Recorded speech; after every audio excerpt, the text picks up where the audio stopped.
Beri keselamatan, beri kesempatan, kasih mengubahkan.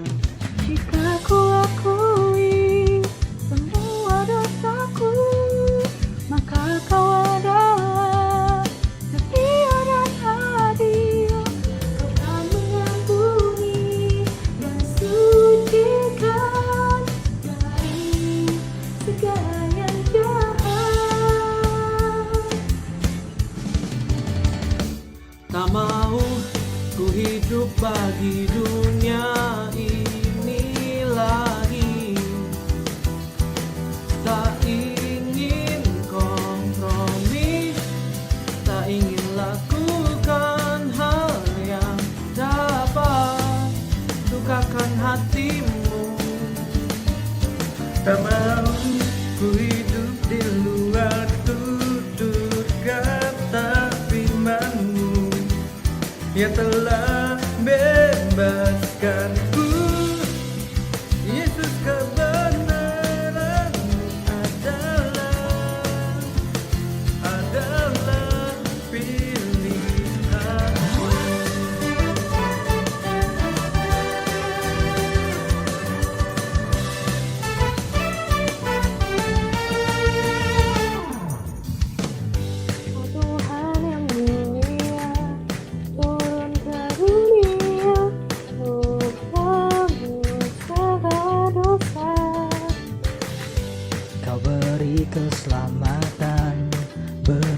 kesempatan kasih mengubahkan. Tak kuakui semua dosaku, maka kau adalah setia dan adil. Tak mau ku hidup lagi dunia ini lagi. Tak ingin kompromi, tak ingin lakukan hal yang dapat lukakan hatimu. Tak mau ku hidup di luar tuntutan firman-Mu yang telah bebaskanku. Yesus, kebenaran-Mu adalah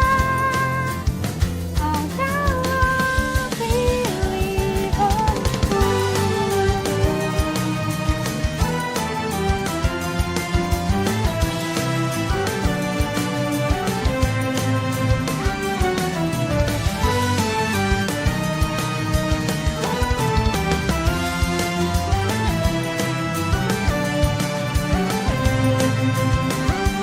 Tak mau ku hidup bagi dunia ini lagi. Tak ingin kompromi, tak ingin lakukan hal yang dapat lukakan hatimu. Tak mau ku hidup bagi dunia ini lagi. Tak ingin kompromi, tak ingin lakukan hal yang dapat lukakan hatimu. Tak mau ku hidup di luar tutur kata firman-Mu yang telah bebaskanku. Yesus, kebenaran-Mu adalah pilihanku.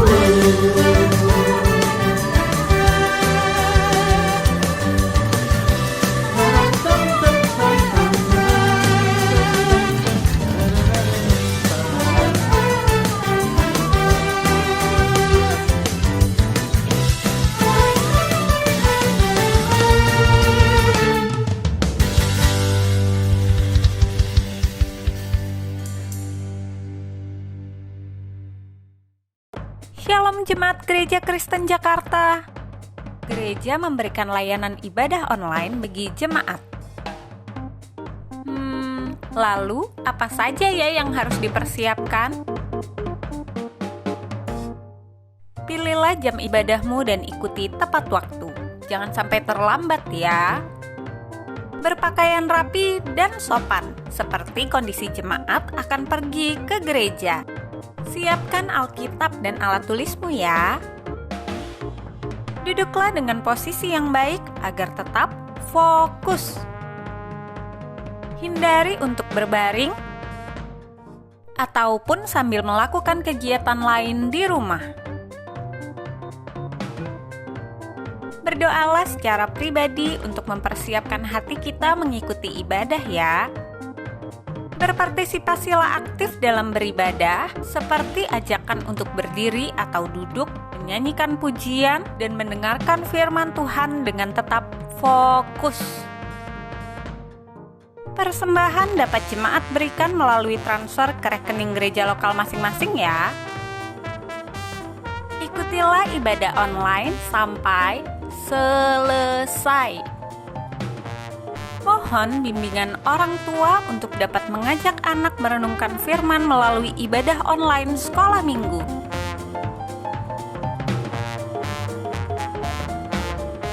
Selamat beribadah, Tuhan Yesus memberkati. Shalom jemaat yang dikasihi Tuhan. Hari ini Minggu 23 Agustus, mari kita sama-sama mempersiapkan hati untuk melakukan ibadah bersama-sama. Saya undang kita untuk bangkit berdiri, kita masuk di dalam waktu teduh di hadapan Tuhan.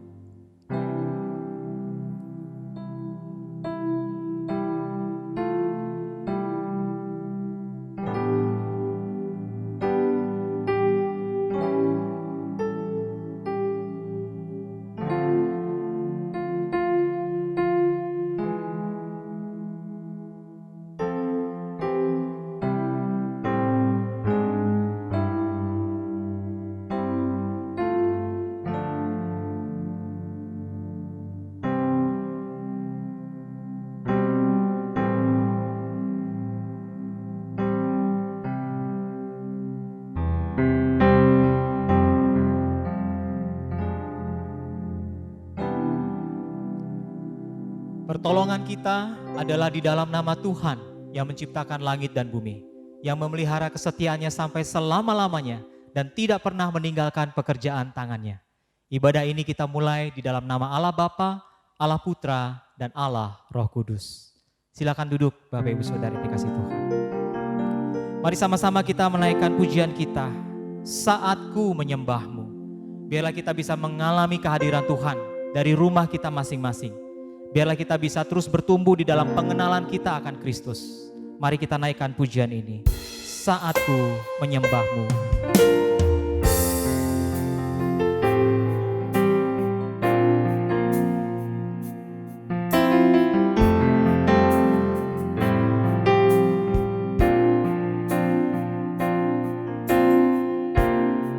Bersama-sama. Saatku menyembahmu, Roh-Mu bekerja. Saatku memujimu, Kau berkata di atas pujian. Sekali lagi saatku menyembah, Roh-Mu bekerja. Saatku menyembahmu, Roh-Mu bekerja. Saatku memujimu, Kau bertata di atas pujian. Ku angkat hatiku, ku pandang kekudusan-Mu. Saat ku sembah, ku puji-Mu, ku rasakan kehadiran-Mu Tuhan. Mari kita ulang pujian ini bersama-sama. Saatku menyembahmu, Roh-Mu bekerja. Saatku memuji-Mu, Kau bertata di atas pujian. Ku angkat hatiku,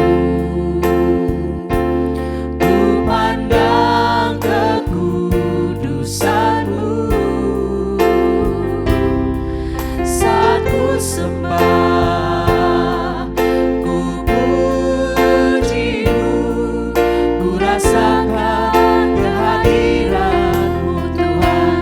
Ku angkat hatiku, ku pandang kekudusan-Mu.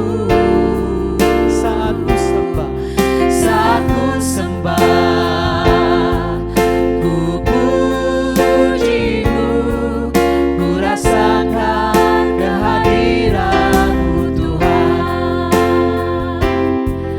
Ku rasakan kehadiran-Mu Tuhan. Ku rasakan kehadiran-Mu Tuhan. Saudara yang dikasihi Tuhan, marilah dengan kerendahan hati kita mengakui dosa-dosa kita di hadapan Tuhan, agar kita dilayakkan untuk menghadap Tuhan di tempat kudus-Nya. Mari pakai waktu 1-2 menit ini untuk mengakui dosa-dosa kita di hadapan Tuhan.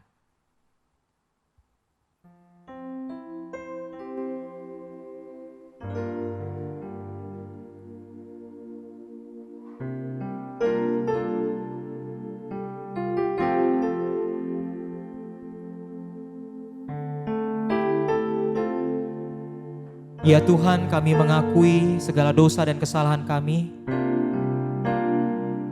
baik yang sengaja maupun tidak sengaja melalui perkataan, perbuatan. Ampunilah kami, orang-orang yang berdosa ini.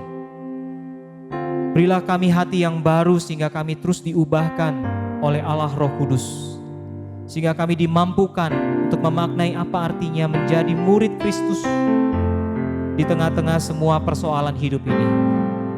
Kami datang menyerahkan ibadah ini dari awal sampai pada akhirnya ke dalam tangan Tuhan. Kami percaya Engkau hadir di tengah-tengah kami dimanapun kami berada. Kami serahkan untuk firman Tuhan, kiranya mengubahkan hati dan pikiran kami. Inilah hati kami Bapa. Kami siap untuk mengalami-Mu di dalam hari-hari di masa-masa pandemi ini. Terpujilah nama-Mu. Dengar seru doa kami, hanya di dalam nama Tuhan Yesus Kristus kami memohon ini semua. Amin. Bapak Ibu Saudara, saya undang kita untuk bangkit berdiri. Mari bersama dengan gereja di segala abad dan di segala tempat, kita mengikrarkan pengakuan iman rasuli. Pengakuan iman rasuli, aku percaya kepada Allah, Bapa yang Maha Kuasa, Khalik langit dan bumi, dan kepada Yesus Kristus, anaknya yang tunggal Tuhan kita, yang dikandung daripada Roh Kudus, lahir dari anak darah Maria, yang menderita sengsara di bawah pemerintahan Pontius Pilatus, disalibkan, mati dan dikuburkan, turun ke dalam kerajaan maut, pada hari yang ketiga bangkit pula dari antara orang mati, naik ke surga, duduk di sebelah kanan Allah, Bapa yang Maha Kuasa, dan dari sana Ia akan datang untuk menghakimi orang yang hidup dan yang mati. Aku percaya kepada Roh Kudus, gereja yang kudus dan am, persekutuan orang kudus, pengampunan dosa, kebangkitan tubuh, dan hidup yang kekal. Amin. Silakan duduk Bapak Ibu Saudara yang dikasihi Tuhan. Mari kita memuji pujian bersama, ku berbahagia, yakin teguh, Yesus abadi kepunyaanku. Biarlah pujian ini memberikan kita sebuah kepastian bahwa di tengah-tengah sebuah krisis pandemi ini yang masih panjang ini, kita tetap bisa bernyanyi dengan berbahagia, memuji Allah di dalam Kristus. Ku berbahagia, yakin teguh. Mari kita naikkan ketiga baitnya. Ku berbahagia, yakin teguh, Yesus abadi kepunyaanku. Aku warisnya, ku ditebus, ciptaan baru, Roh Kudus. Aku bernyanyi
bait yang ketiga. Aku serahkan diri penuh, dalam Tuhanku hatiku teduh, sambil menyongsong kembalinya, ku diliputi anugerah. Aku bernyanyi bahagia, memuji Yesus selamanya. Aku bernyanyi bahagia, memuji Yesus selamanya. Aku bernyanyi bahagia, memuji Yesus selamanya. Aku bernyanyi bahagia, memuji Yesus selamanya. Memuji Yesus selamanya. Memuji Yesus selamanya. Mari sama-sama kita membuka bacaan bertanggapan di dalam kitab Amsal 7 ayat 1 dan 2 saja. Sekali lagi Amsal pasal 7 ayat 1 dan 2. Kita sama-sama membacakannya, hanya 2 ayat, Amsal 7 ayat 1 dan 2. Kalau sudah menemukan, mari dalam hitungan yang ketiga kita baca bersama-sama. 2, 3. Hai anakku, berpeganglah pada perkataanku dan simpanlah perintahku dalam hatimu. Berpeganglah pada perintahku dan engkau akan hidup. Simpanlah ajaranku seperti biji matamu. Demikian pembacaan responsoria kita pada pagi hari ini. Saudara, mari kita siapkan hati kita untuk mendengarkan firman Tuhan. Firman Tuhan disampaikan oleh Pendeta Kilat. Mari kita sama-sama menyanyikan satu buah pujian berjudul Mengikut Yesus. Biarlah pujian ini menjadi tekad kita untuk benar-benar mengikut Yesus. Mari kita naikkan pujian ini.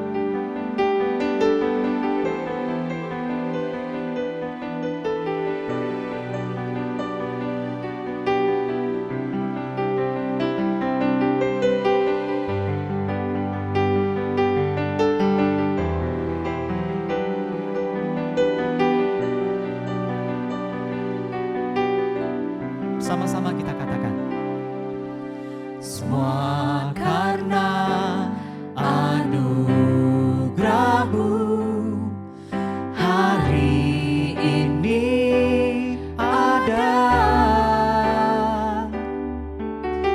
Bukan karena kuatku, namun karena Roh-Mu. Ku bawa hatiku, penyembahanku, ku semakin berkurang, Yesus semakin bertambah.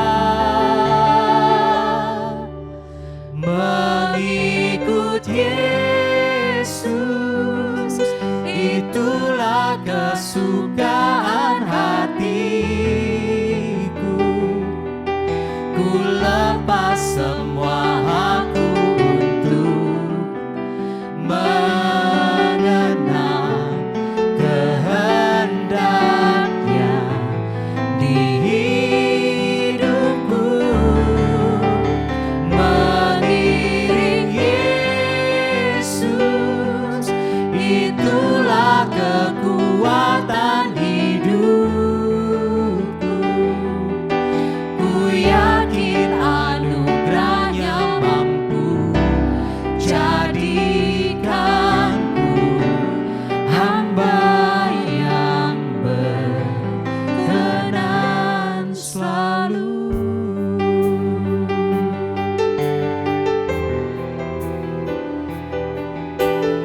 Mari kita ulangi pujian ini dari awal. Sama-sama kita katakan. Semua karena anugerah-Mu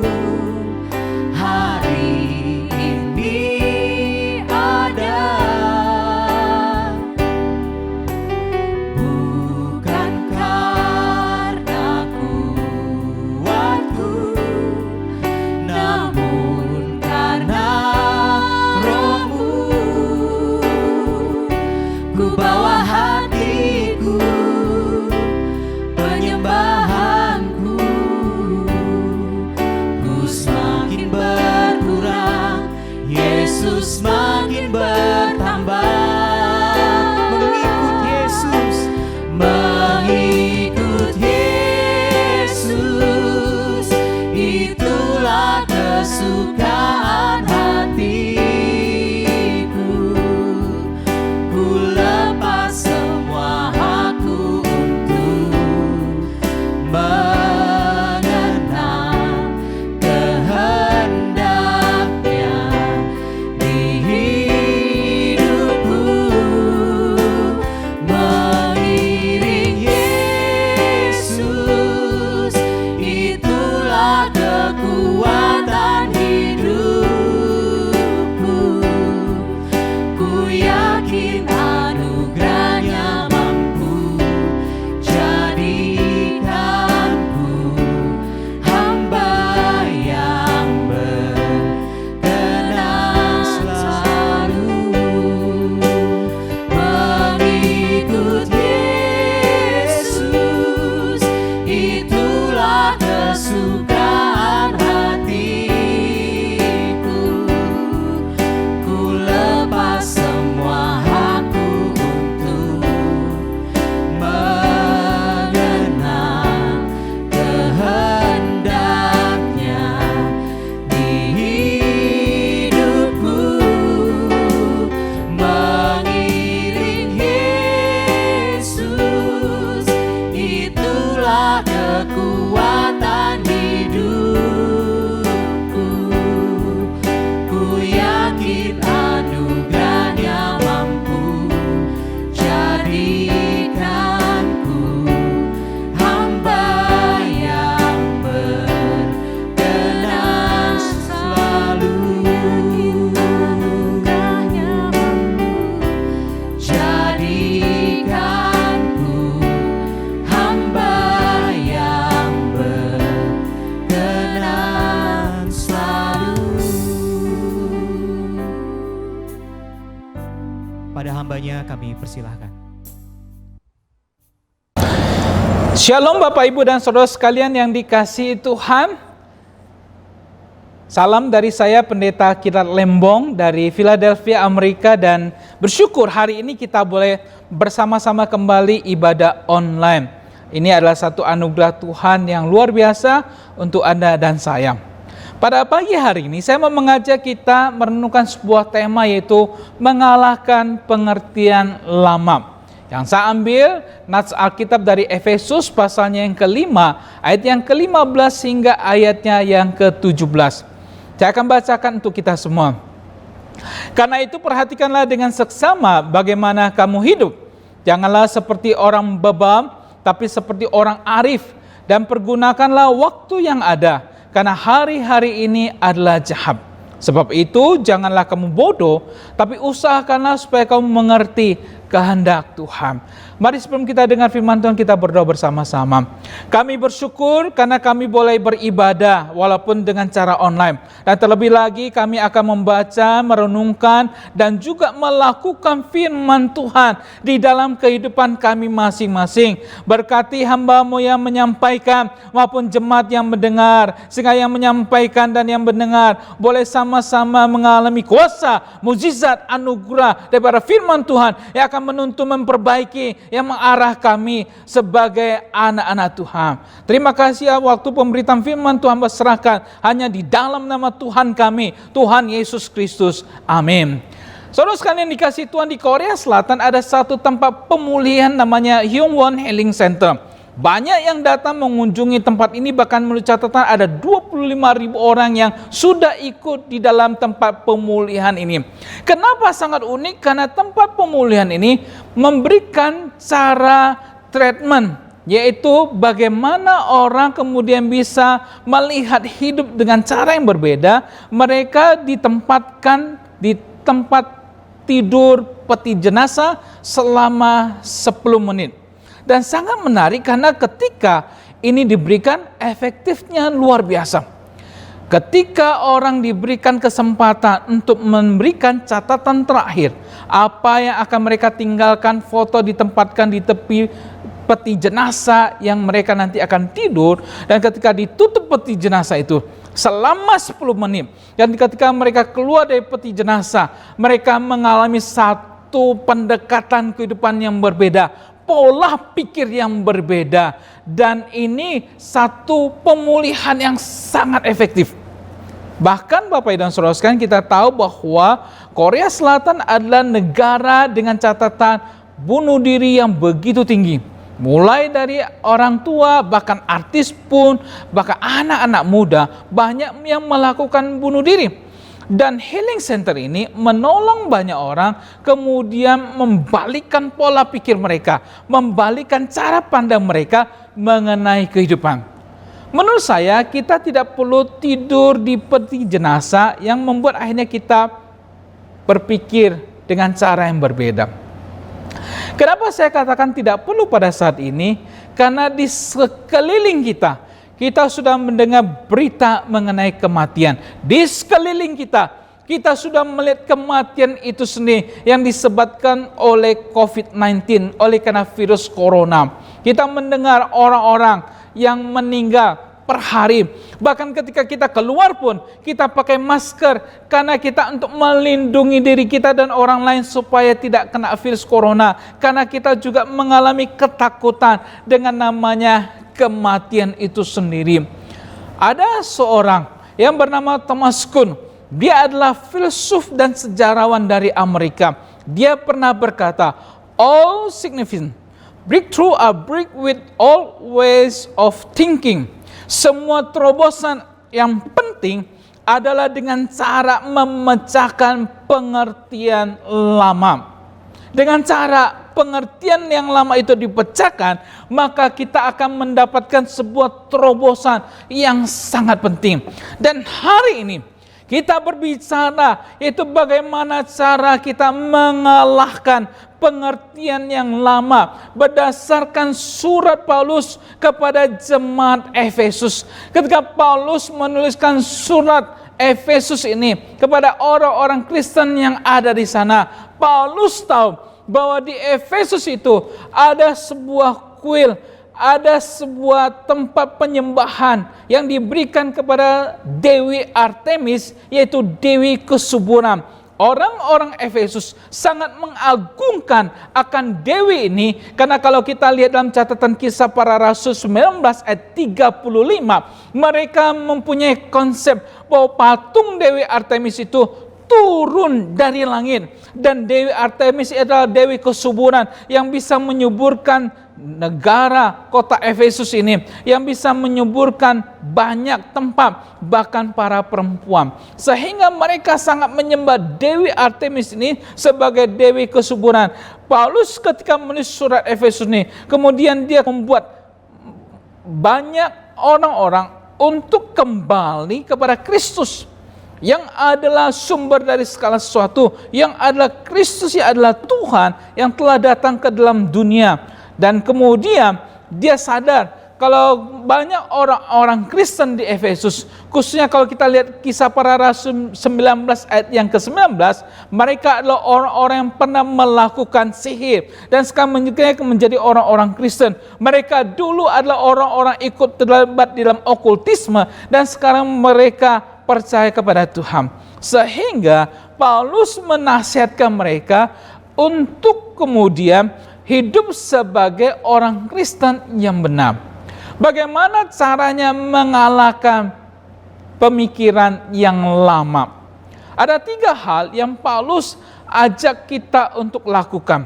Yang pertama, di dalam ayatnya yang ke-15, Paulus mengajak kita untuk mengambil komitmen hidup sebagai orang arif. Karena itu perhatikanlah dengan seksama bagaimana kamu hidup. Janganlah seperti orang bebal, tetapi seperti orang arif. Apa itu orang bebal, Bapak Ibu dan Saudara sekalian? Orang bebal yang Paulus tekankan di sini adalah orang yang hidup dalam perbuatan kegelapan. Orang yang diajar, yang diberitahu, yang kemudian dituntun tapi tidak mau menurut. Jangan lupa, surat ini diberikan kepada gereja di Efesus. Artinya Paulus mau menegur mereka, jangan jadi orang bebal. Engkau harus hidup sebagai orang arif. Orang bebal artinya orang yang menyia-nyiakan kesempatan untuk hidup benar di hadapan Tuhan ketika dia sudah percaya kepada Tuhan. Makanya di pasalnya yang kelima, ayat yang ketiga sampai yang keenam, Paulus menyebutkan bagaimana perbuatan-perbuatan yang tidak benar hidup orang bebal itu. Percabulan, kecemaran, keserakahan, disebut saja pun jangan di antara kamu. Dan kemudian perkataan kotor, yang kosong, yang sembrono, hal-hal yang tidak pantas itu tidak boleh diucapkan. Ucapkanlah syukur kepada Tuhan.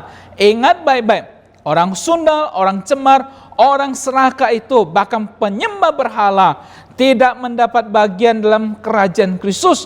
Dan jangan mau kita disesatkan. Itulah orang-orang bebal yang dimaksudkan oleh Paulus, di mana mereka hidup sebagai orang Kristen tetapi tidak mengambil kesempatan untuk hidup sebagai orang yang benar di hadapan Tuhan. Ketika saya di Indonesia, saya mengenal ada seorang anak muda. Dia sering datang ke komisi pemuda, datang ke gereja, tetapi merokok tetap jalan terus. Main judi tetap jalan terus. Saya sering kali menegur dia, berkata, ya nanti saya akan bertobat, kokilan. Saya tegur lagi, dia berkata, iya saya akan bertobat. Akan bertobat tapi tetap terus melakukan hal itu. Seringkali ketika ada retreat di puncak, ada calling untuk kemudian siapa yang mau bertobat. Dia adalah orang yang paling duluan maju di depan. Dia menangis terseduh-seduh, mengalir keluar air matanya sampai ingusnya pun keluar. Dan itu membuat saya sangat senang karena saya percaya dia bertobat. Tetapi ketika selesai retreat, ketika kembali ke Jakarta, dia kembali melakukan hal-hal yang tidak benar. Ini namanya orang Kristen tomat, Bapak Ibu saudara sekalian. Hari ini bertobat, besok kumat. Ini yang disebut orang bebal. Di Amerika ini pernah dikagetkan karena di bagian distrik Iowa ada sebuah kasino yang didirikan oleh gereja. Gereja dirikan tempat judi. Namanya The Golden Plate Casino. Bahkan gereja ini memberikan semboyan, "It's not gambling, it's for Jesus." Ini bukan judi kalau untuk Yesus. Kalau kamu datang ke kasino, kalah, anggap itu persembahan untuk Tuhan. Kalau menang, itu berkat Tuhan untukmu. Maka saudara sekalian bisa bayangkan, ketika gereja mengajarkan cara seperti ini, untuk jemaat datang main judi dan dihalalkan. Ketika datang beribadah, maka selesai ibadah mereka sama-sama pergi ke tempat judi, ke kasino. Maklum orang Kristen sebelum main judi doa dulu, Tuhan Yesus tolong biar menang. Dia nggak sadar kalau di sampingnya itu majelis gereja, belum datang dia udah doa puasa dulu, lebih hebat lagi.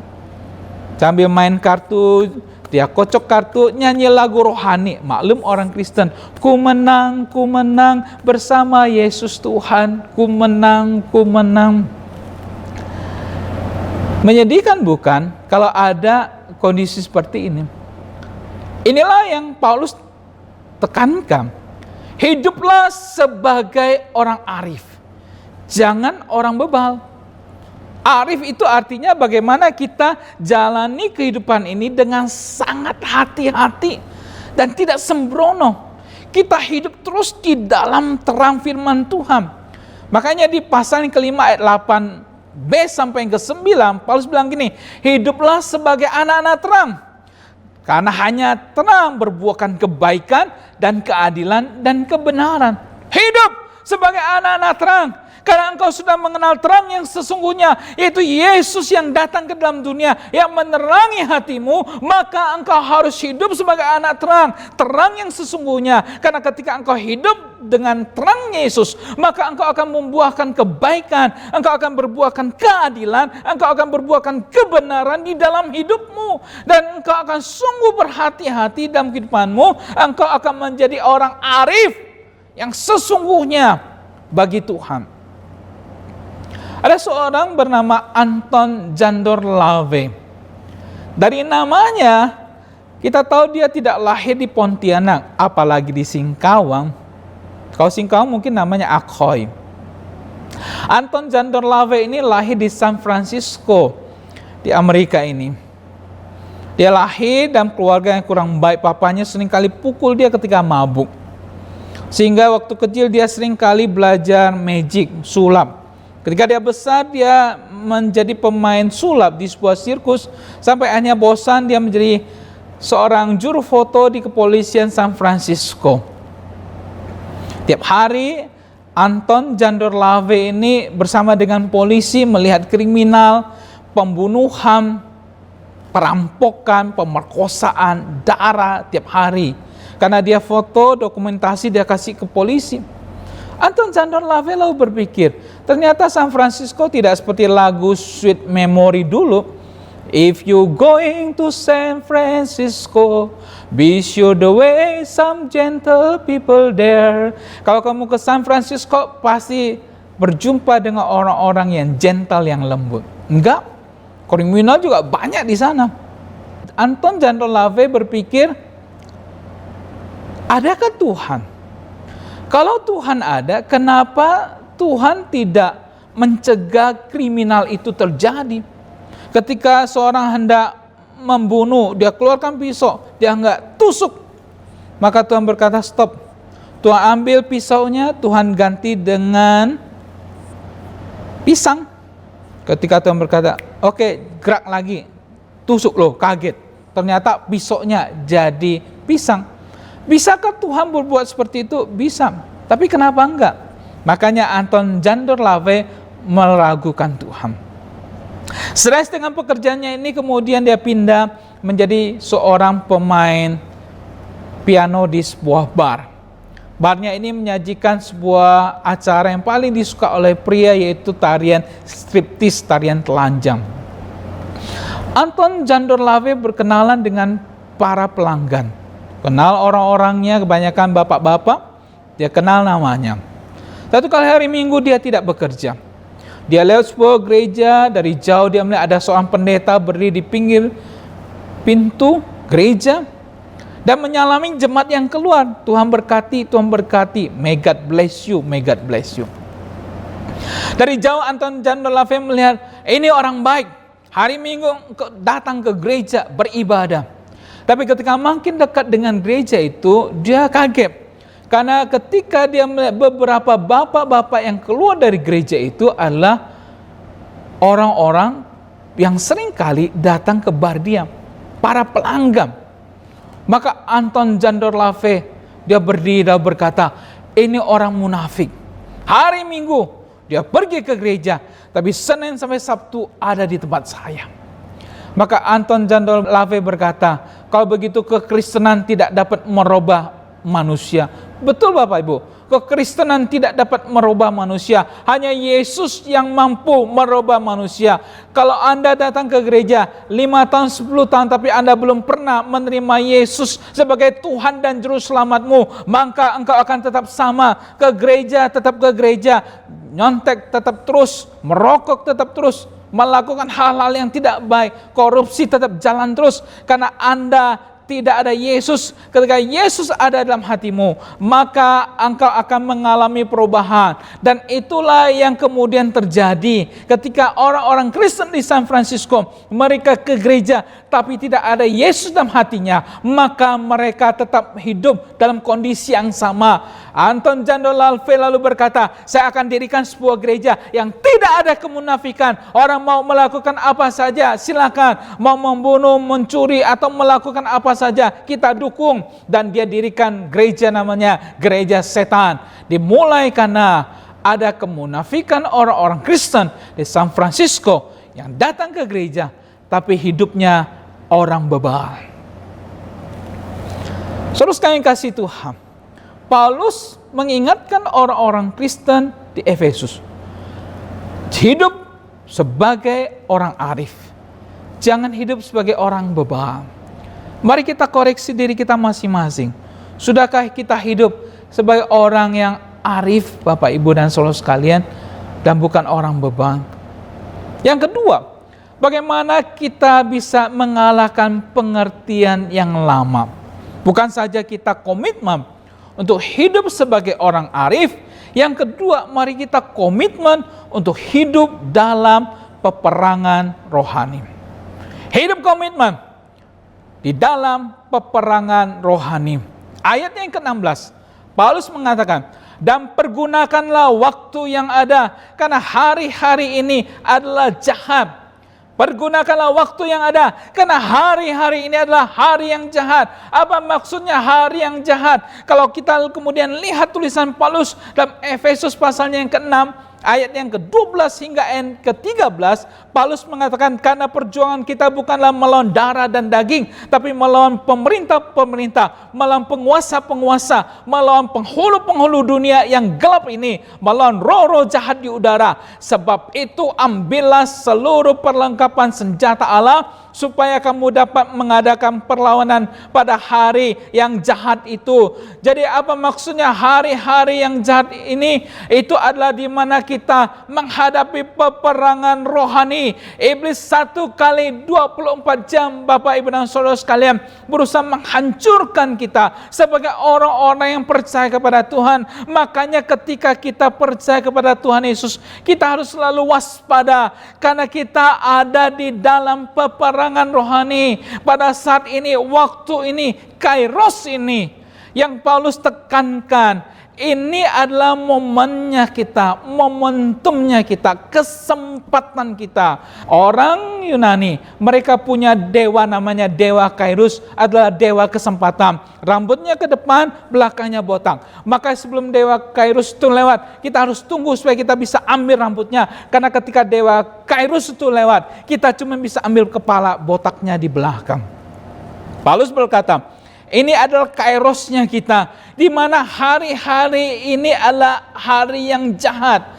Maksudnya ketika kita hidup, Bapak Ibu, mari kita tidak menyia-nyiakan kesempatan kita sebagai orang yang hidup benar di waktu yang tersisa ini, sebagai orang yang percaya kepada Tuhan, di mana iblis berusaha terus menjatuhkan kita, membuat kita jatuh sebagai anak-anak Tuhan. Karena ini adalah peperangan rohani di waktu saat ini.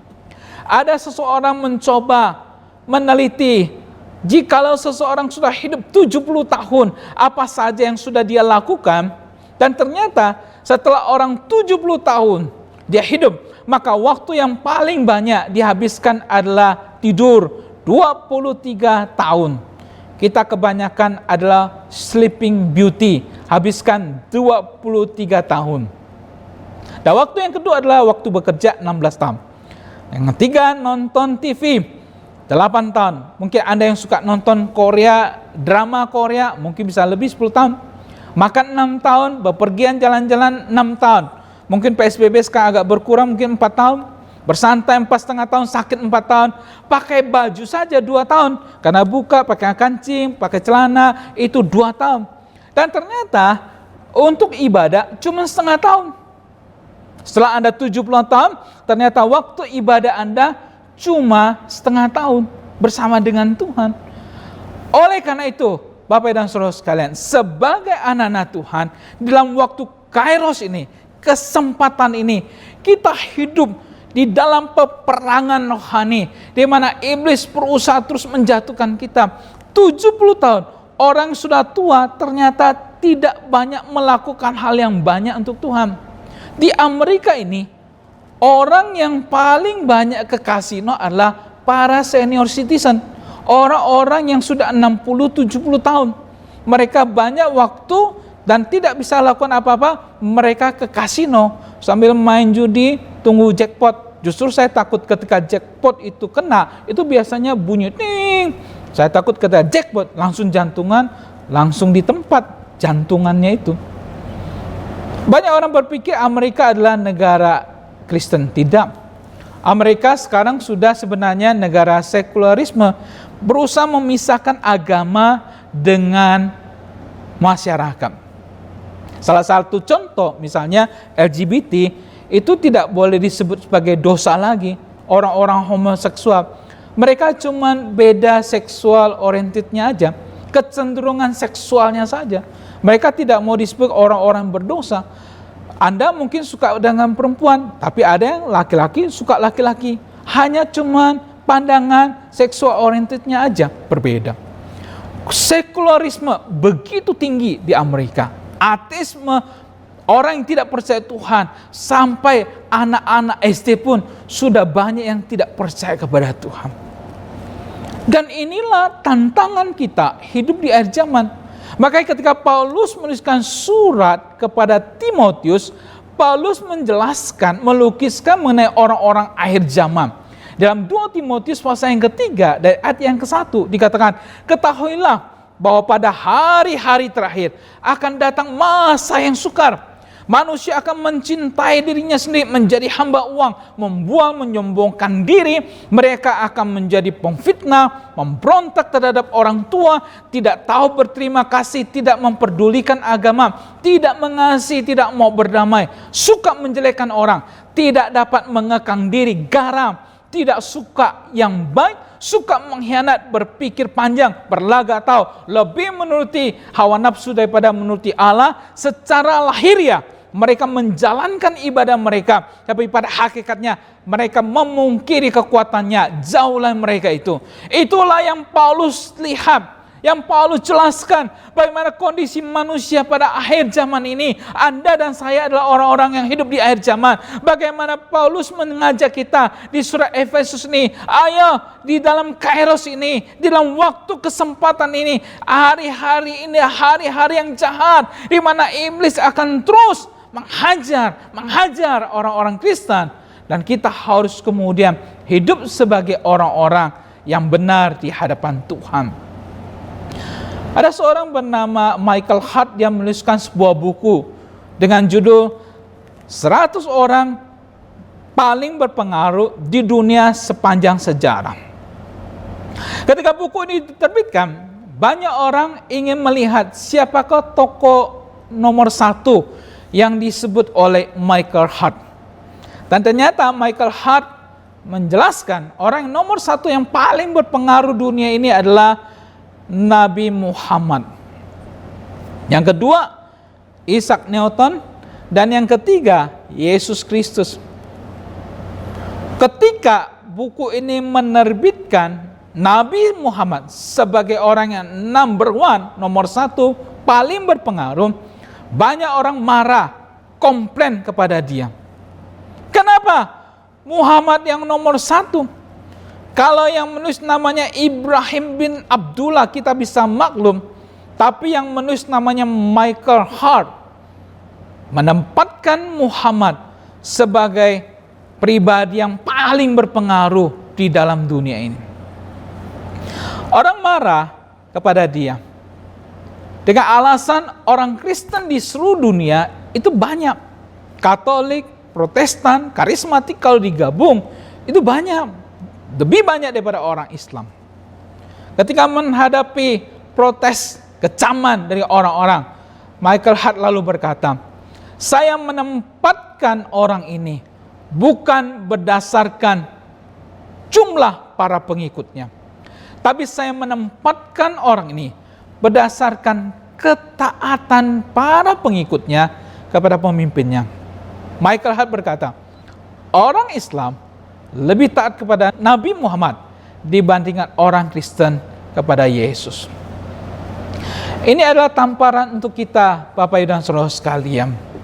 Ketika kita sebagai anak-anak Tuhan, seberapa banyak kita turut taat kepada firman Tuhan. Ibadah online saja begini, banyak yang saya tahu ikutin ibadah online cuma pakai celana pendek. sambil makan kerupuk, bahkan lihat handphone, sambil balas WhatsApp, lihat Facebook, nggak serius.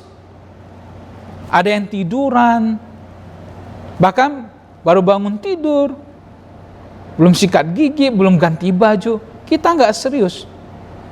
Kita tidak serius dalam ibadah ini seperti kita sungguh-sungguh memang datang mencari Tuhan. Ketika berikan persembahan, kita berikan yang paling kecil. Menurut kita itu yang terbaik.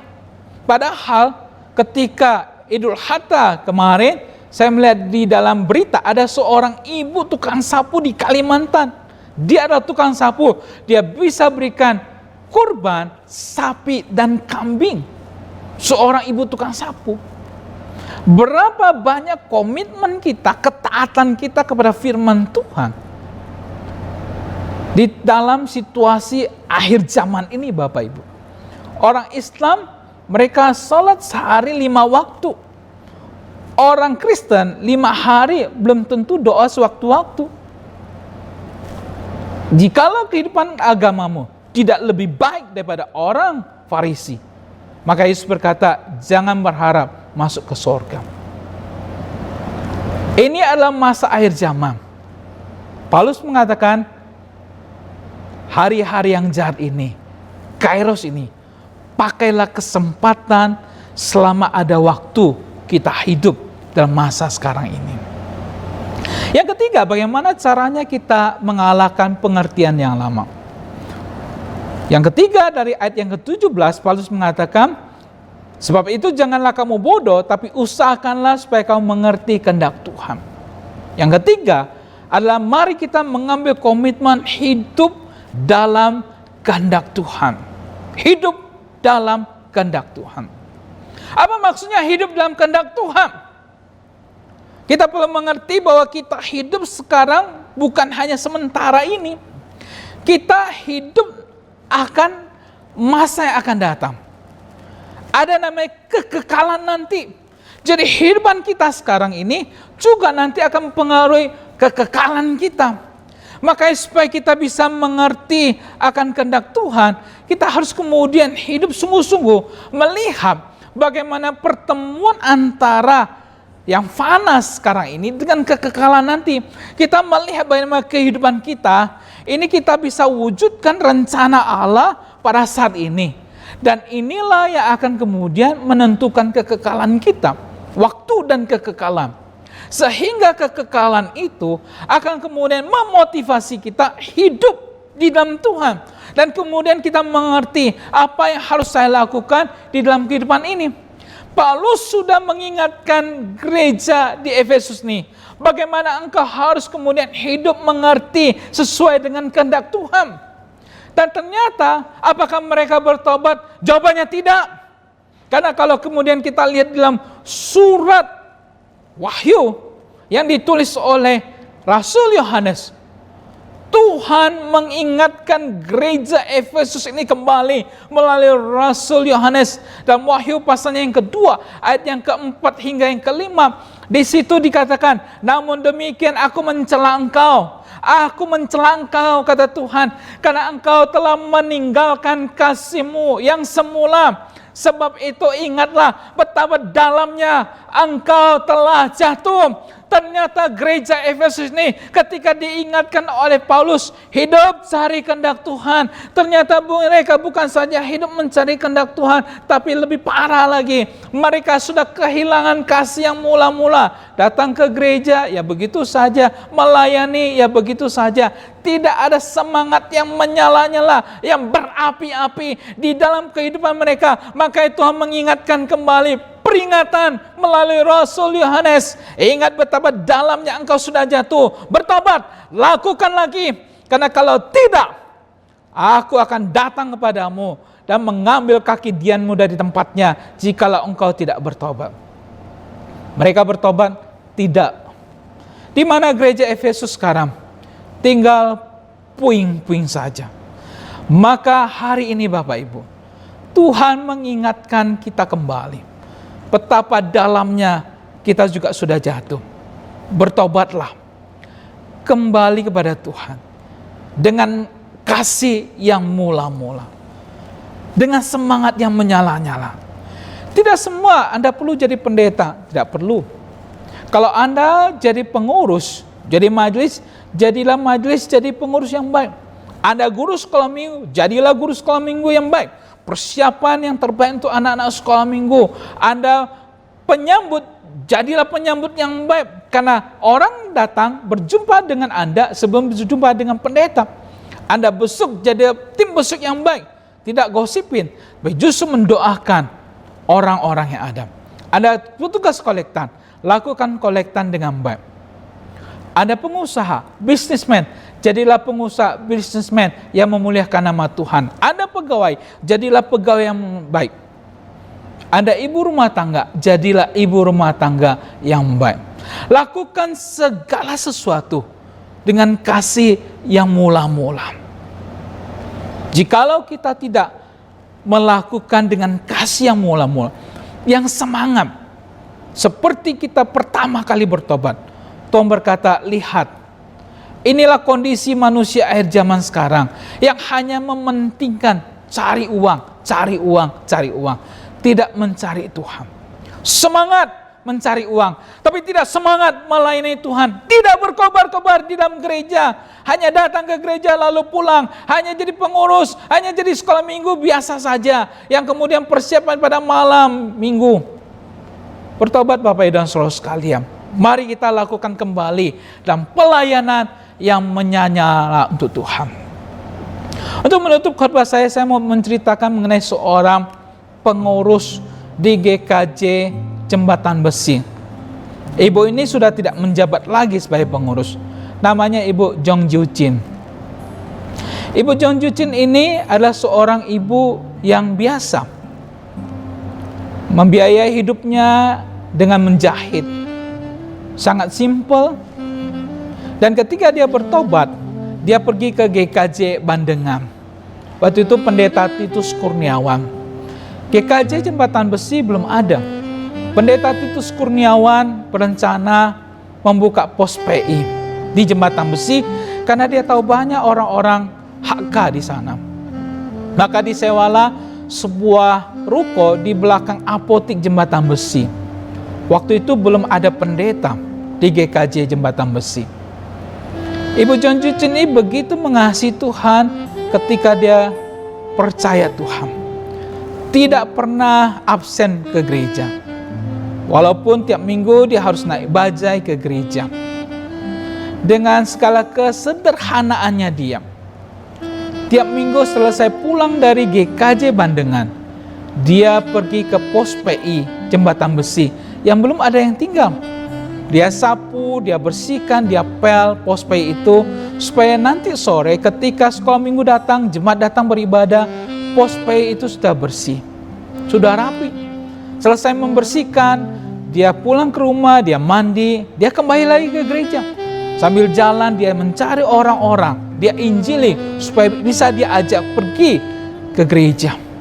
Sambil membeli kue khas Kalimantan, dia bawa dan dia sediakan untuk para pengkhotbah, para pendeta yang datang. Ibu ini lakukan terus-menerus, rutin setiap minggu. Sekarang dia sudah 77 tahun. Tidak bisa berdiri, makan pun disiapin oleh suster. Tapi apa yang sudah dikerjakan oleh dia, meninggalkan bekas yang sangat banyak. Gereja GKJ Jembatan Besi ada sampai saat ini. Karena salah satu, karena ada Ibu Jong Ju Chin ini yang melayani Tuhan dengan segala kesederhanaannya. Kenapa saya tahu cerita Ibu Jong Ju Chin ini? Karena beliau adalah mama saya sendiri, yang saat ini sudah tidak bisa ke gereja lagi, sudah tidak bisa melayani lagi, berdiri pun tidak bisa. Tapi ibu saya sudah mengambil waktu kairosnya melayani Tuhan. Bahkan di dalam komitmen dia cari kehendak Tuhan, dan dia fokuskan Tuhan, dan dia layani Tuhan. Saudara sekalian dikasih Tuhan, bagaimana cara kita mengalahkan pengertian yang lama? Yang pertama, mari kita komitmen hidup sebagai orang arif. hidup sungguh-sungguh di hadapan Tuhan. Karena kita sadar saat ini, Kairos ini adalah peperangan rohani. Sehingga kita perlu mengambil komitmen untuk hidup dalam peperangan rohani. Karena iblis akan terus berusaha menjatuhkan kita. Dan yang ketiga, bagaimana kita mengambil komitmen untuk hidup mencari kehendak Tuhan. Tuhan akan memberkati kita jikalau kita melayani Dia dengan sungguh-sungguh, dengan kasih yang mula-mula.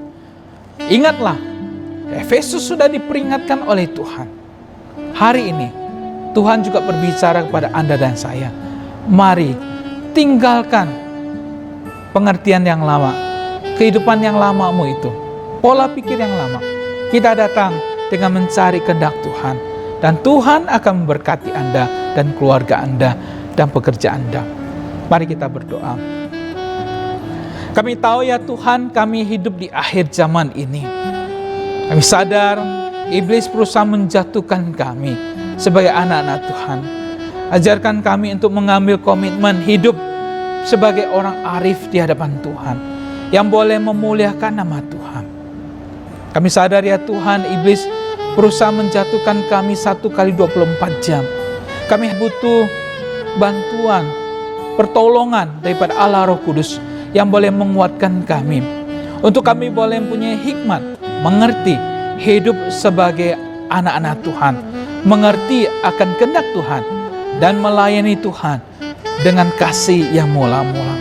Berkati GKJ di setiap cabang, tempat, berkati para pengurus sinode, berkati para pengurus setiap cabang, dan juga hamba-hamba Tuhan. Kami percaya GKJ boleh Tuhan pakai untuk menjadi berkat bagi banyak orang. Ini doa dan suan kami Tuhan. Demi nama Tuhan kami, Tuhan Yesus, kami berdoa. Amin. Terima kasih Bapak Ibu, Tuhan Yesus berkati. Shalom Alahim. Terima kasih untuk Pendeta Kilat yang telah menyampaikan firman Tuhan pagi hari ini. Kita akan masuk dalam doa syafaat, ada 2 pokok doa. Yang pertama, kita doakan untuk pilkada serentak tahun 2020 pada bulan Desember yang akan datang. Kita berdoa akan digelar di 9 provinsi, 224 kabupaten, dan 37 kota. Kita doakan agar para pemilih memilih calon pemimpin daerah dengan tidak asal-asalan, tapi melihat rekam jejak para pemimpin daerah itu. Mari sama-sama kita buka suara untuk pokok doa syafaat yang pertama ini.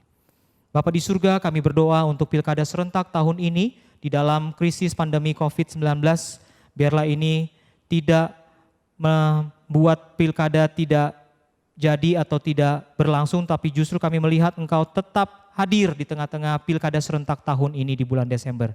Biarlah para pemilih memilih dengan hikmat, memilih melihat rekam jejak dan tidak asal-asalan memilih kepala daerah. Inilah seru doa kami, hanya di dalam nama Tuhan Yesus Kristus kami memohon ini semua. Amin. Yang kedua, Bapak Ibu Saudara, mari kita berdoa untuk para relawan, tim laboratorium Bio Farma dan Sinovac, serta Universitas Pajajaran, agar uji klinis fase ketiga untuk vaksin COVID-19 dapat berjalan dengan lancar. Kita doakan setelah 6 bulan bisa diproduksi secara massal, sehingga vaksin ini menjadi harapan untuk kita bisa memenangkan pertempuran melawan virus corona ini. Mari kita berdoa untuk proses pembuatan vaksin ini. Bapa di surga, kami juga berdoa untuk pembuatan vaksin dan tahapan-tahapan yang telah dilakukan oleh Bio Farma dan juga Universitas Pajajaran.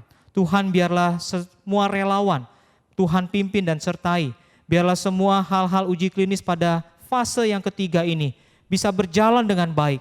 Kami rindu 6 bulan ke depan vaksin ini boleh diproses dengan baik dan bahkan bisa diedarkan ke masyarakat, sehingga kami boleh terbebas dari virus corona ini. Inilah doa-doa kami ya Bapa. Terima kasih Tuhan. Terpujilah namamu, dengar doa kami. Di dalam nama Tuhan Yesus, kami memohon ini semua. Amin. Warta Jemaat hari ini ada 3. Yang pertama, kelas bimbingan pranikah atau BPN. Bagi saudara yang akan melangsungkan pernikahan, kelas BPN Sinode GKJ periode ke-18 di tahun 2020 akan segera dimulai. Pada hari Selasa 8 September 2020 jam 7 malam. Dan pertemuan kelas ini akan dilangsungkan secara virtual melalui Zoom meeting. Saudara-saudara dapat mengikuti dari rumah di tempat saudara-saudara dimanapun berada. Syarat dan ketentuan bagi peserta BPN dan pernikahan di GKJ dapat dilihat melalui akun Instagram Sinode GKJ, Sinode_Gereja_Kristen_Jakarta. Yang kedua, kelas SMK, Saya Murid Kristus. Kelas SMK pertama diadakan hari Kamis 27 Agustus 2020 jam 7 malam dengan tema Gerejaku, Keluargaku, dan mengenal sejarah Gereja Kristen Jakarta. Peserta Room 1 dilayani oleh Pendeta Suparman Halim, peserta di Room 2 dilayani oleh Pendeta Peter Samsudin. Kiranya seluruh peserta kelas SMK 1 ini dapat mempersiapkan diri dan tepat waktu. Yang ketiga, jadwal persekutuan doa Rabu pada tanggal 26 Agustus 2020 dan kebaktian umum 30 Agustus 2020. Kiranya jemaat bisa memperhatikan hal ini bersama-sama.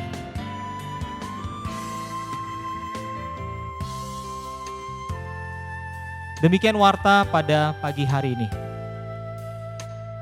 Sehubungan dengan pandemi COVID yang masih melanda Jakarta dan sekitarnya, Gereja Kristen Jakarta masih belum mengadakan ibadah onsite atau tatap muka di gereja. Diharapkan setiap jemaat boleh tetap setia mengikuti ibadah online Gereja Kristen Jakarta. Tuhan Yesus memberkati. Tiba saatnya kita akan memberikan persembahan. Mari kita berikan yang terbaik untuk Tuhan. Kita nyanyikan pujian Persembahanku.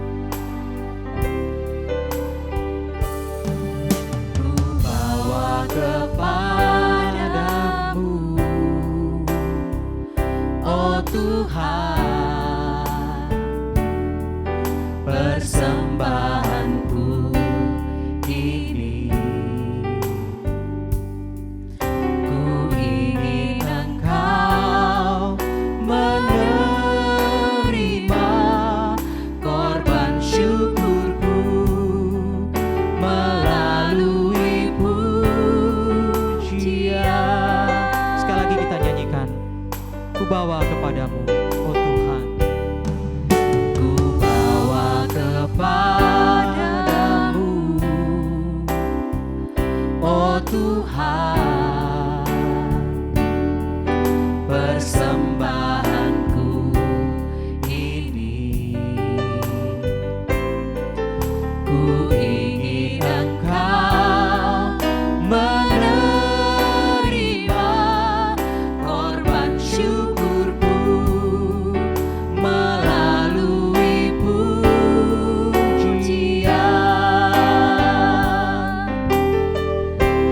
Takkan pernah ku bawa selain yang terbaik.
Mari kita masuk dalam doa persembahan. Ya Tuhan, kami mengaku Engkau adalah sumber dari segala karunia yang melimpah dalam hidup ini. Sebagian dari karunia Tuhan kami kembalikan dalam bentuk persembahan. Terimalah agar bisa memperluas kerajaan-Mu di tengah-tengah pelayanan GKJ. Biarlah kami boleh membuka hati kami untuk mengucap syukur untuk apa yang Tuhan telah berikan di dalam kehidupan kami masing-masing. Inilah doa syukur kami, hanya di dalam nama Tuhan Yesus kami memohon ini semua. Amin. Mari sama-sama kita bangkit berdiri, kita akan menaikkan doksologi dan menutup ibadah pada pagi hari ini. Dan setelah itu doa berkat dipimpin oleh Pendeta Bobby Mesak.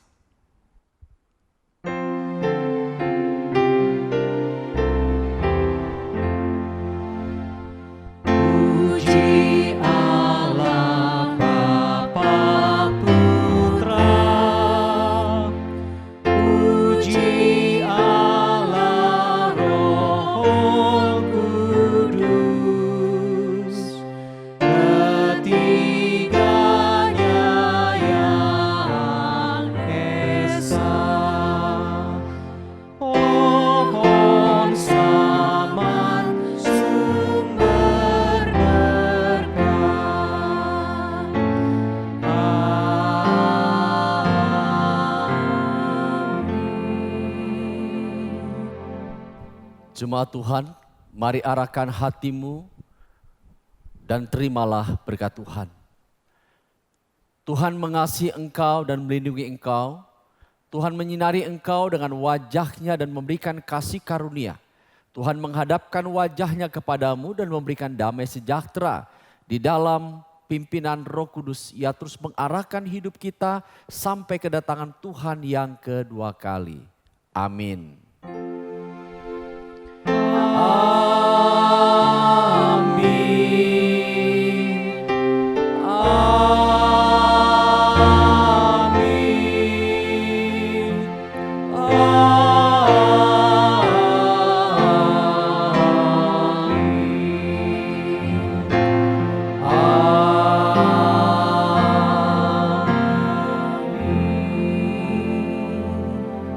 Silakan duduk. Ibadah selesai, Tuhan Yesus memberkati.